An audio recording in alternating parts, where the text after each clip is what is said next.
I am extremely proud and extremely privileged to introduce you to what I think is one of the most inspirational men I know, is Mr. Paul Corcoran. Thank you so much for giving us your time. Oh, lovely to be here. Thanks so much for having me, Louise. Oh, you're welcome. So we'll start with some questions. So first question, can you just tell us a little bit about yourself, your background and things like that? So I'm from Liverpool originally, born in Huyton, 2 dogs. So yeah, from Huyton, family all from Liverpool. Studied here in Liverpool, went to John Moores University and studied, before I went to John Moores University, I went to Salford and completely flunked that up. I left after a year. But then went on to John Moores University, where I studied marketing, and then went on to do a master's degree there as well. And really, was the beginning really of my career in marketing, really. So, what is agent marketing? Where did the concept come from? So, agent is kind of my baby, really. When I finished university, I went to I did everything, crumbs. I went to, you name a job and I've done it. But throughout university, I did lots of different things. And then when I finished university, I went on to do a master's and knew that I wanted to learn more in the kind of field. I was fascinated by people and what makes people buy things and learn things and change things. And so I continued my studies and did a master's degree.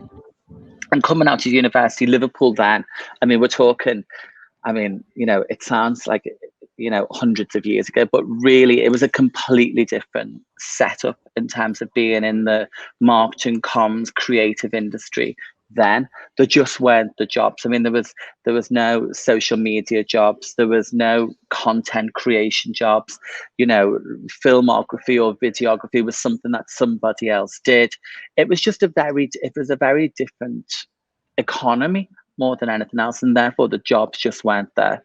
But I worked really hard, and I got a job in a small agency, based in the Baltic actually, and loved it. It was a tight knit team in a kind of shared office space, loads of different creatives and all working together, doing lots of different things. Really, really, really exciting. But very quickly, I kind of realized that I wanted to do it my own way. As ever, of course, and thought, it's time for a change, and certainly, going back then, we're talking nearly 15 years ago now, but probably I was a little bit more naive than I am now, or maybe not, but I took the leap.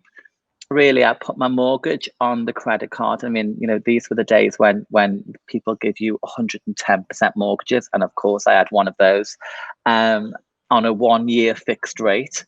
And this was pre the kind of recession of 2007. So it was just when we had the credit crunch. I love a recession. And we so that's when we set up, really, and took the leap. And no client, no contacts, no real experience in the field of marketing. And Agent was born, really. Agent was kind of my desire to do something different within this industry. And it came about really with a bit of an idea, a whole lot of luck, and a load of naivety, really. I always, because I've been privileged to know Paul most probably from the not the right from the beginning, but pretty much the pretty start. Close, yeah. And it's always been that strong vision that you've had. But something always interested me was your choice in environment was always as your business grew. So I think if Paul can put it into concept, you started with yourself and 2 partners, and now there's just Paul. How many staff do you actually employ now? So now there's 24 of us, and it's interesting you say about place and your space, because I find place and space fascinating, and we were, oh goodness, I mean, we didn't sit still. So every time we felt like we'd kind of grown out of a space, we moved. And so we started off in Seymour Terrace in a tiny little rickety office. We moved to Park Street Studios. We moved to the Blue Coat. We then moved to Argyle Street in Rope Walks. And then when I did become the kind of sole director back in, goodness, 2011, what, nine years ago now, I then had found the Baltic HQ, which was the real game changer, really, because it was a blank canvas, and I was able to do all of the things in this space that I'd wanted to do. You know, a multifunctional space, you know, a space where you could have training going on, a space where you could sit and have a coffee, a space where you could sit at a desk, you know, lots of breakout areas, lots of meeting areas, and a place where, you know, it's kind of that Cheers mentality, isn't it? Where everyone knows your name and everyone wants to say hello, and you know, and that's been really, really important. And I think what that's done is it's constantly, I've always kind of thought we're going to be something, so therefore I need more space. And maybe, and therefore I've been, I mean, you know, I've kind of preempted what was to come. But no, we're 24 strong now. We will be, you know, probably next year, by the end of next year, 28, 30.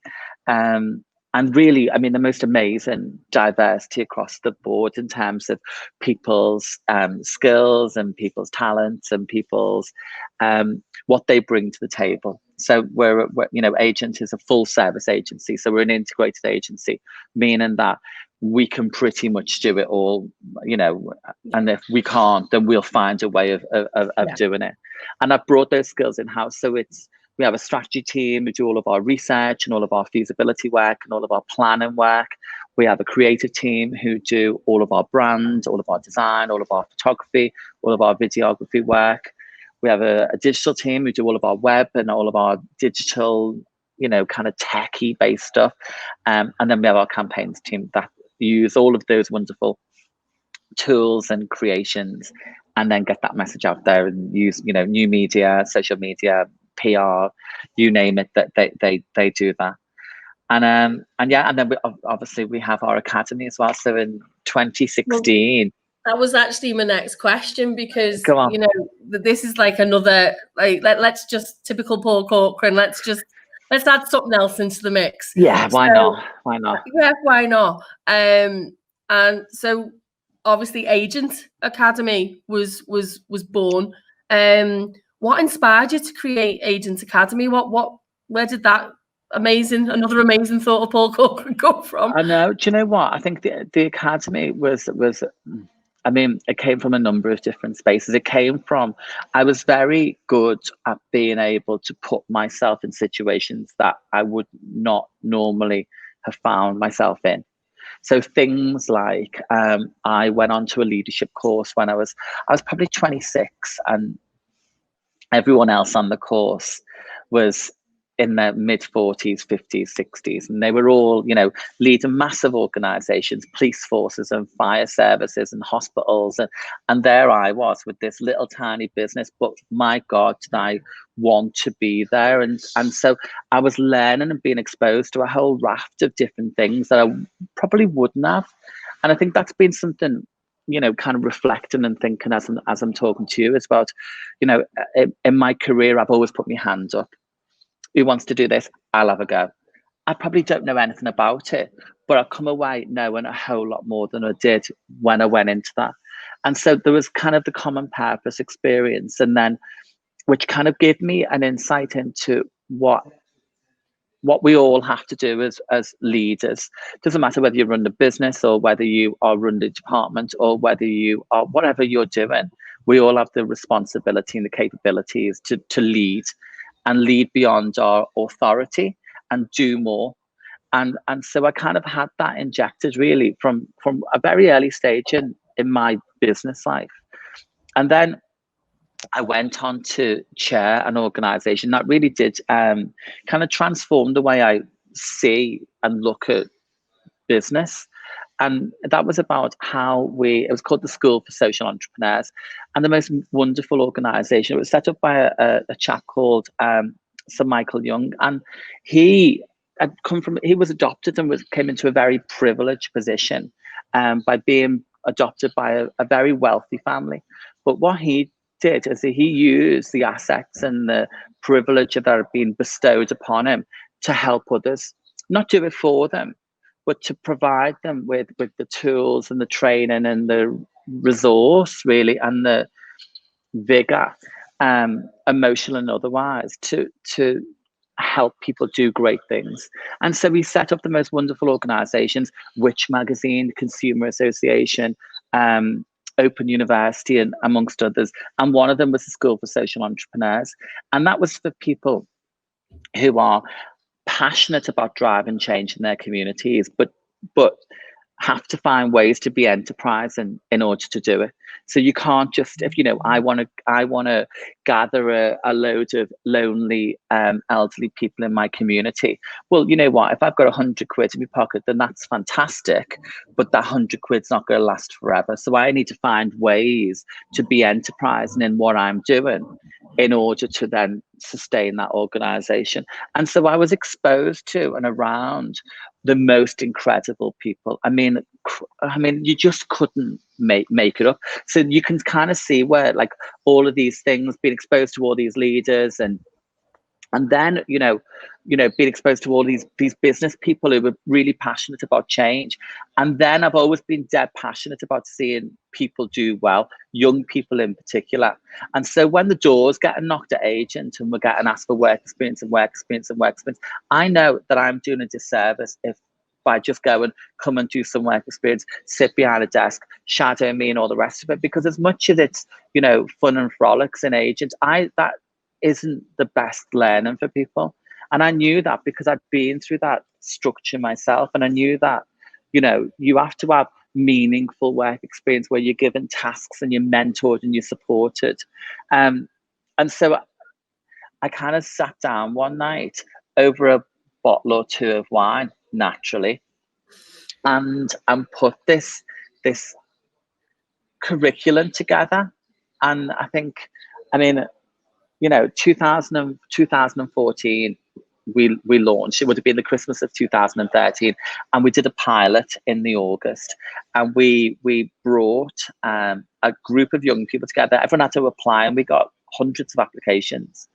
And we were asking for different things. We weren't asking for what are your qualifications and what's it. We were asking what your attitude was and what were your values and what did you see and what was important to you.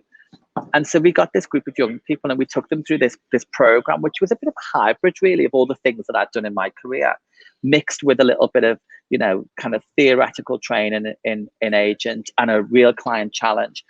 And at the end of it, these 10 young people who previously had either been unemployed or in 0-hour contracts in high-risk jobs, hospitality, leisure, retail, and others, all of a sudden started getting jobs in the communications and digital and creative industries.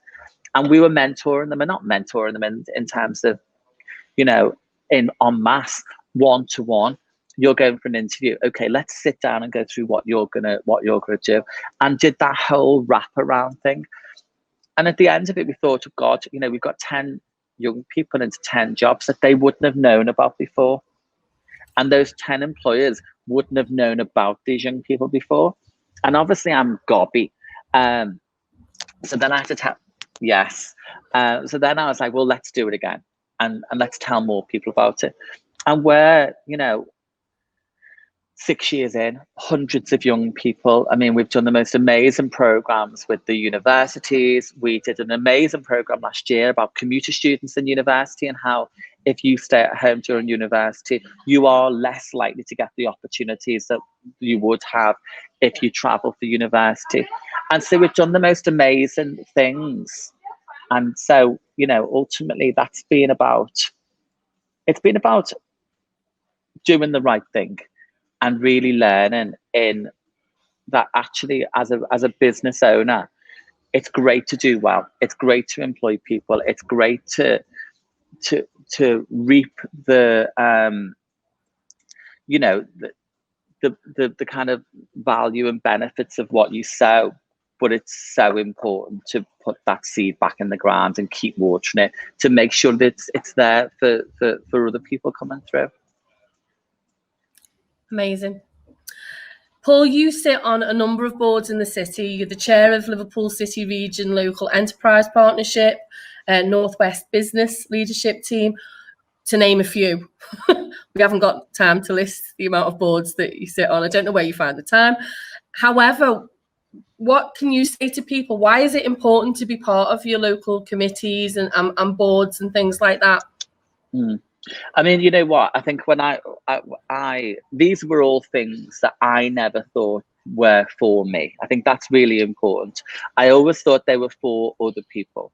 You know, that actually you had to be you had to be able to speak in a certain way, and you had to have a certain type of language, and you had to have a certain type of education, and you had to be from a particular area or be from a particular profession. And I have learned that that was absolute rubbish. And because I put myself in situations that I didn't think I could be in. And the reason why I put them in was almost a bit of a test against myself. I quite like the kind of the adrenaline of being quite frightened in situations and being nervous and allowing myself to be nervous. And I've only really realized that over the last few years, that actually all of these boards have been places that I didn't think I could go.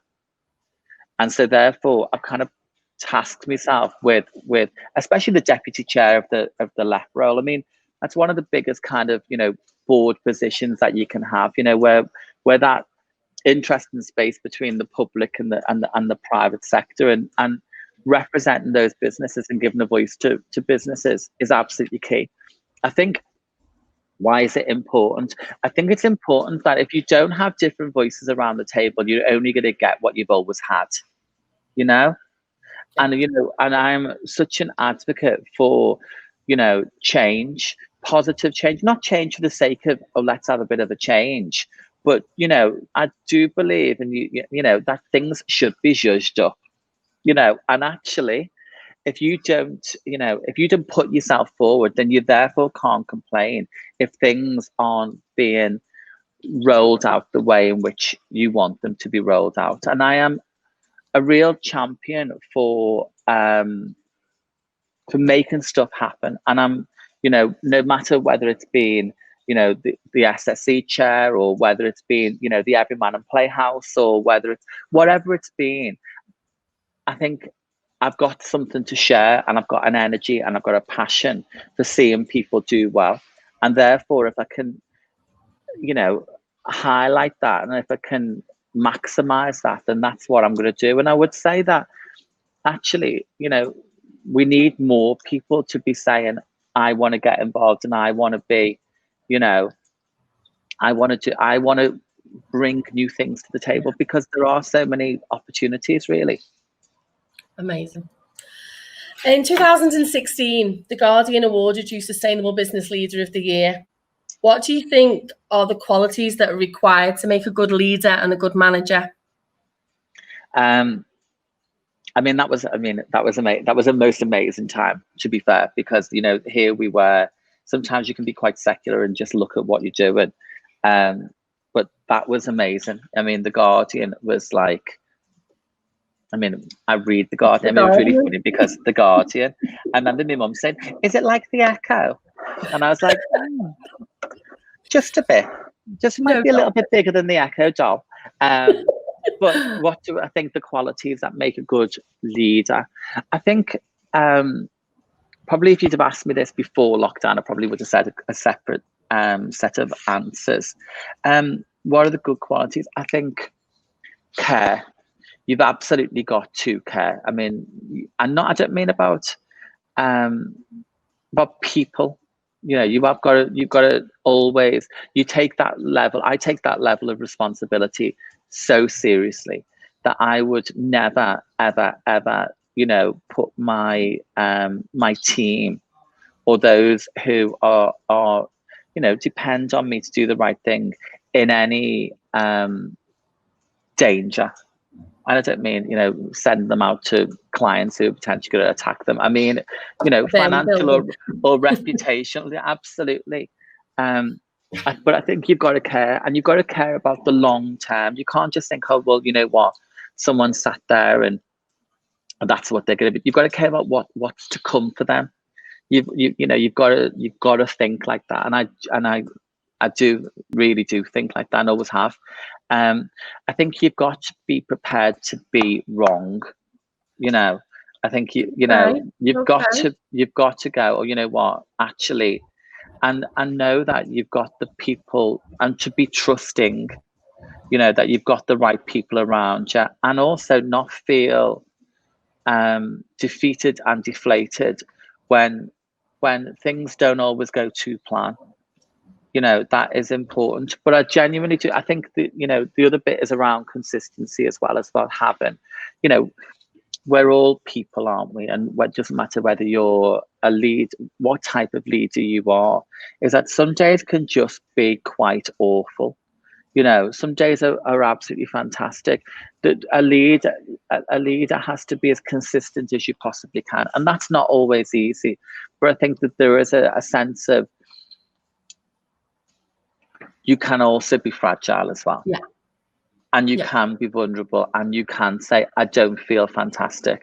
And people don't see you as weak for that, but see you as stronger for being able to say, you know what, this is really tough. And certainly we all know that, and we're all human, and we've all, we all need a bit of that every now and again. Yeah. So yeah. What has been, I don't know, what do you feel is your greatest achievement so far? I mean, there's loads. There's absolutely loads. I mean, I love the fact that there's so many. It's so wonderful. I mean, I look around the kind of, what my team are doing. I look at the team who've gone before, who've worked with me, and what they've gone on to do. I mean, so many of them came in with, with very few skills, and now they're working with some of the biggest brands around the world, traveling around the world, and working for major agencies, predominantly in London. But that's been incredible. I think the biggest thing, though, I would say would be the Tired campaign. I mean, for 4 years, my friend lost her son in a coach accident, and he was 18 years of age, and he died because the coach tire on the coach was 20 years old. It was older than he was, and it blew, and the coach crashed, killing him, Michael Malloy, Kerry Ogden, and Colin Dolby, the driver. And it was filled with young people all traveling back from a music festival. And Francis went on to lobby government about the need, because it was legal. I mean, it was absolutely, it was such an outrage that this was legal. Children sending their, parents send their children on, school trips and visits and all over the country and holidays, not knowing that actually the coach that their children they're thinking are safe on is actually a death trap. And so we, probably 3 or 4 years ago now, I said to Francis, we are going to come on board, and we're going to completely commit all of our resource pro bono to this campaign, and we are going to work with you. And Zoe Wallace, who Liv, became the campaign manager and did the most incredible job. I mean, wow. I mean, those are the moments that will stay with me for the rest of my life. And we battled and battled and battled and battled and battled, and we got notification earlier on in this year, and noticed just last week that the law will be changed. As of next year, there will be a new law in that says coaches will not be allowed, and minibuses and other public service vehicles. And hopefully, our campaigning and our combined effort with the people of our great city and great people around the UK has culminated in saving people's lives, and that is the greatest achievement any one of us could ever have. You know, so that would definitely be the Tired campaign, and having the honor of working alongside Francis and Zoe and everyone else on that has been a real kind of hot moment in my career. November is identified as kind of National Men's Health, obviously with the likes of Movember and everything like that, but also it's been looked at very closely. November, we're looking at obviously male mental health as well, in a collaboration with International Male Day on the 19th of November. How do you, with everything that you have going on, how do you look after your mental health? With wine. It does help. You know what? I think I've got better and better at it over the years. I think I've been able to, and whether that's because of, you know, age or maturity or experience, or just I'm a lot more tired than what it used to be. I think I'm better now at doing a full stop at 6 o'clock and thinking, okay, I'll pick this up tomorrow. And I'm better at being able to say, no, I'm going to step away from that, because it is full on. I mean, you know, running a business and running two businesses, another one to come out, you know, early next year, and to do all of these things is it's non-stop. And certainly, you know what, with our phones and everything else, I mean, you are always on. So I think it's having the time to stop, I think, and also talking, you know, and being allowed to talk and creating spaces where you feel safe, that you can, and you're not going to be judged, and you're not going to be condemned because you're not feeling great. It's okay. In fact, it's better, to be fair. You know, I mean, Jeanette is our campaigns director. She said to me, oh, you know what you're due for? You're due for one of those days where you just get in the bed and stay there all day. Yeah. And actually, I was like, sorry, that's just the fire alarm going off. Don't worry, it's just a test. I won't run for my life. No one needs to run. But she was like, that you need one of those. And I know that I need one of those. And I quite like that somebody else knows that I need one of those. And it's not, you know, taking yourself to bed and staying there for God. It's just, I'm having a duvet day where I'm just going to not look at my phone. I'm going to read my book. I'm going to have a cup of coffee in bed. And I'm just going to have a couple of little naps. And that's actually okay. You know, so things like that. And you know what, other things like, you know, I love my yoga. I absolutely love my yoga. I love you know, and obviously, you know, it's been in stopping and starting all year with lockdown. And I've definitely felt it this year, not having those few hours each week where you can take yourself out of the stuff in your brain. And it is that. And, you know, there's, I think, as I kind of get older, I do think I do need to improve in lots of these areas. So learning to put the phone, when I see the screen time thing every week, I think, oh goodness, you know, your average screen time every day is 3.5 hours. And I think, you know, someone said to me, you need to go and find 3.5 hours in a day. I think I'm got time. I'm too busy. I'm too busy. I'm too busy. Busy. But actually, I found 3.5 hours to sit on this. Yeah. And there's, you know what, it's kind of getting to a space where you're just a bit more aware.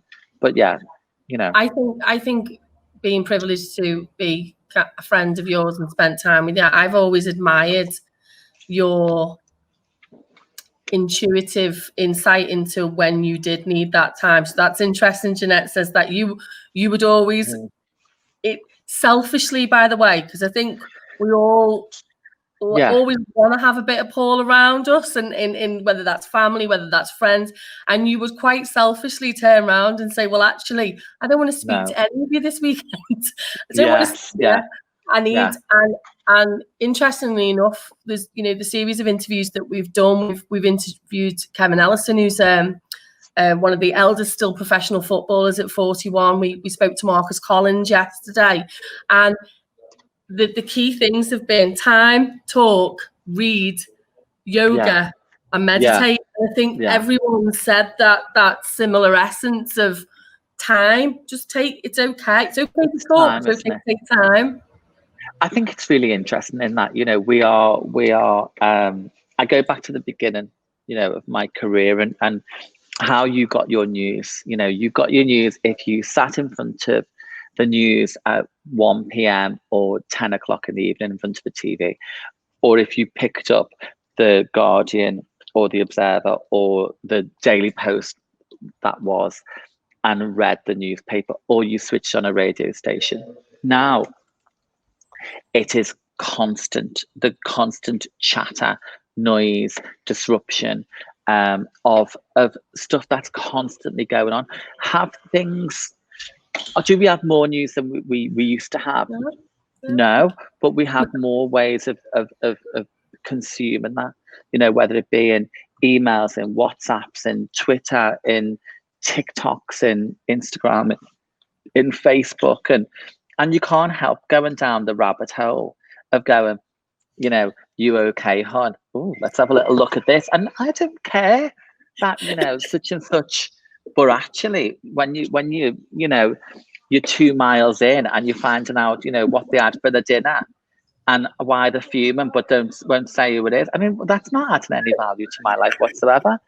And so it's a kind of having a bit of self-awareness and going, you know what, you need to absolutely stop doing that and having a word. So yeah.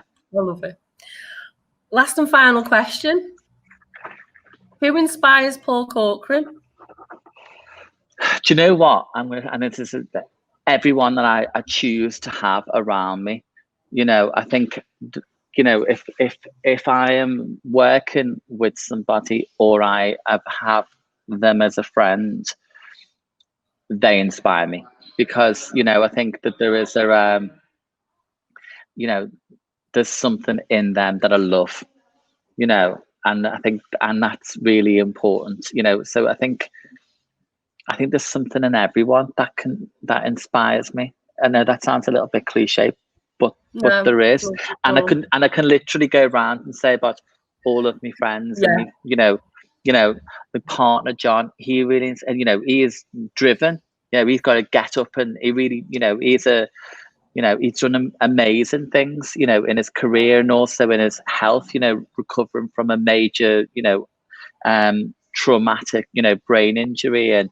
But you know, I'm very, very, very privileged to be around the most incredible people, and hopefully we all buoy each other up, you know, and bounce off each other. And yeah, I think I see a little bit of inspiration in everyone. That says a lot about you.